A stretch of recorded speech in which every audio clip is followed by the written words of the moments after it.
Chapter 13. If Elizabeth, when Mr. Darcy gave her the letter, did not expect it to contain a renewal of his offers, she had formed no expectation at all of its contents. But such as they were, it may be well supposed how eagerly she went through them, and what a contrariety of emotion they excited. Her feelings as she read were scarcely to be defined. With amazement did she first understand that he believed any apology to be in his power, and steadfastly was she persuaded that he could have no explanation to give, which a just sense of shame would not conceal. With a strong prejudice against everything he might say, she began his account of what had happened at Netherfield. She read, with an eagerness which hardly left her power of comprehension, and from impatience of knowing what the next sentence might bring, was incapable of attending to the sense of the one before her eyes. His belief of her sister's insensibility she instantly resolved to be false, and his account of the worst objections to the match, made her too angry to have any wish of doing him justice. He expressed no regret for what he had done which satisfied her. His style was not penitent, but haughty. It was all pride and insolence. But when this subject was succeeded by his account of Mr. Wickham, which she read with somewhat clearer attention, a relation of events which, if true, must overthrow every cherished opinion of his worth, and which bore so alarming an affinity to his own history of himself, her feelings were yet more acutely painful, and more difficult of definition. Astonishment, apprehension, and even horror oppressed her. She wished to discredit it entirely, repeatedly exclaiming, "This must be false! This cannot be! This must be the grossest falsehood!" And when she had gone through the whole letter, though scarcely knowing anything of the last page or two, put it away hastily, protesting that she would not regard it, that she would never look in it again. In this perturbed state of mind, with thoughts that could rest on nothing, she walked on. But it would not do. In half a minute the letter was unfolded again, and collecting herself as well as she could, she again began the mortifying perusal of all that related to Wickham, and commanded herself so far as to examine the meaning of every sentence. The account of his connection with the Pemberley family was exactly what he had related himself, and the kindness of the late Mr. Darcy, though she had not known before its extent, agreed equally well with his own words. So far each recital confirmed the other, but when she came to the will the difference was great. What Wickham had said of the living was fresh in her memory, and as she recalled his very words it was impossible not to feel that there was gross duplicity on one side or the other, and for a few moments she flattered herself that her wishes did not err. But when she read and re-read with the closest attention the particulars immediately following of Wickham's resigning all pretensions to the living, of his receiving in lieu so considerable a sum as £3,000, again was she forced to hesitate.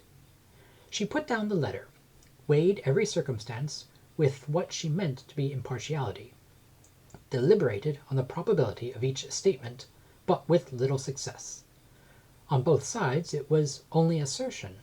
Again she read on, but every line proved more clearly that the affair, which she had believed it impossible that any contrivance could so represent as to render Mr. Darcy's conduct in it less than infamous, was capable of a turn which must make him entirely blameless throughout the whole. The extravagance and general profligacy which he had scrupled not to lay to Mr. Wickham's charge exceedingly shocked her, the more so as she could bring no proof of its injustice. She had never heard of him before his entrance into the Blankenshire militia, in which he had engaged at the persuasion of the young man, who, on meeting him accidentally in town, had there renewed a slight acquaintance. Of his former way of life nothing had been known in Hertfordshire but what he told himself. As to his real character, had information been in her power, she had never felt a wish of inquiring. His countenance, voice, and manner had established him at once in the possession of every virtue. She tried to recollect some instance of goodness, some distinguished trait of integrity or benevolence that might recuse him from the attacks of Mr. Darcy, or at least, by the predominance of virtue, atone for those casual errors under which she would endeavour to class what Mr. Darcy had described as the idleness and vice of many years' continuance. But no such recollection befriended her. She could see him instantly before her, in every charm of air and address, but she could remember no more substantial good, than the general approbation of the neighbourhood, and the regard which his social powers had gained him in the mess. After pausing on this point a considerable while, she once more continued to read. But, alas! the story which followed of his designs on Miss Darcy received some confirmation from what had passed between Colonel Fitzwilliam and herself only the morning before, and at last she was referred for the truth of every particular to Colonel Fitzwilliam herself, from whom she had previously received the information of his near concern in all his cousin's affairs, and whose character she had no reason to question. At one time she had almost resolved on applying to him, but the idea was checked by the awkwardness of the application, and at length wholly banished by the conviction that Mr. Darcy would never have hazarded such a proposal if he had not been well assured of his cousin's corroboration. She perfectly remembered everything that had passed in conversation between Wickham and herself in their first evening at Mr. Phillip's. Many of his expressions were still fresh in her memory. She was now struck with the impropriety of such communications to a stranger, and wondered it had escaped her before. She saw the indelicacy of putting himself forward as he had done, and the inconsistency of his professions with his conduct. She remembered that he had boasted of having no fear of seeing Mr. Darcy, that Mr. Darcy might leave the country, but that he should stand his ground, yet he had avoided the Netherfield ball the very next week. She remembered also that till the Netherfield family had quitted the country, he had told his story to no one but herself, but that after their removal it had been everywhere discussed, that he had then no reserves, no scruples in sinking Mr. Darcy's character, though he had assured her that respect for the father would always prevent his exposing the son. How differently did everything now appear in which he was concerned! His attentions to Miss King were now the consequence of views solely and hatefully mercenary, and the mediocrity of her fortune proved no longer the moderation of his wishes, but his eagerness to grasp at anything. His behaviour to herself could now have had no tolerable motive. He had either been deceived with regard to her fortune, or had been gratifying his vanity by encouraging the preference which she believed she had most incautiously shown. Every lingering struggle in his favour grew fainter and fainter, and in farther justification of Mr. Darcy. She could not but allow that Mr. Bingley, when questioned by Jane, had long ago asserted his blamelessness in the affair, that, proud and repulsive as were his manners, she had never, in the whole course of their acquaintance, an acquaintance which had latterly brought them much together, and given her a sort of intimacy with his ways, seen anything that betrayed him to be unprincipled or unjust, anything that spoke him of irreligious or immoral habits, that among his own connections he was esteemed and valued, that even Wickham had allowed him merit as a brother, and that she had often heard him speak so affectionately of his sister as to prove him capable of some amiable feeling, that had his actions been what Wickham represented them, so gross a violation of everything right could hardly have been concealed from the world, and that friendship between a person capable of it, and such an amiable man as Mr. Bingley, was incomprehensible. She grew absolutely ashamed of herself. Of neither Darcy nor Wickham could she think, without feeling that she had been blind, partial, prejudiced, absurd. "Oh, how despicably have I acted!" she cried. "I, who have prided myself on my discernment! I, who have valued myself on my abilities!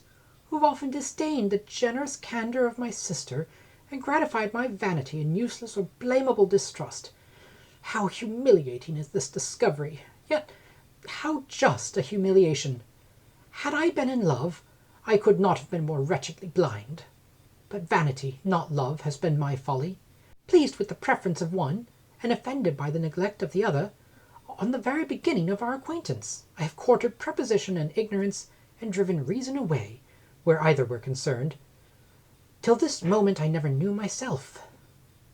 From herself to Jane, from Jane to Bingley, her thoughts were in a line which soon brought her recollection that Mr. Darcy's explanation there had appeared very insufficient, and she read it again.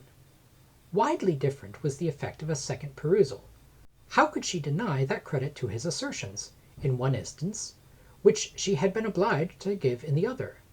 He declared himself to have been totally unsuspicious of her sister's attachment, and she could not help remembering what Charlotte's opinion had always been. Neither could she deny the justice of his description of Jane. She felt that Jane's feelings, though fervent, were little displayed, and that there was a constant complacency in her air and manner, not often united with great sensibility. When she came to that part of the letter in which her family were mentioned, in terms of such mortifying yet merited reproach, her sense of shame was severe.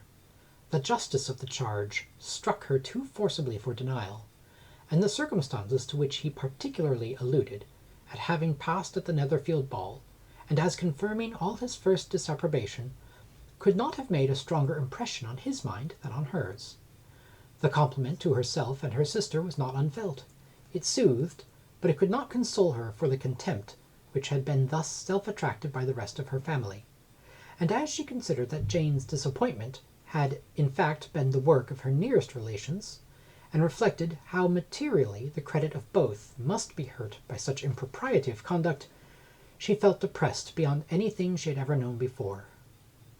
After wandering along the lane for 2 hours, giving way to every variety of thought, reconsidering events, determining probabilities, and reconciling herself as well as she could to a change so sudden and so important, fatigue and a recollection of her long absence made her at length return home, and she entered the house with the wish of appearing cheerful as usual, and the resolution of repressing such reflections as must make her unfit for conversation.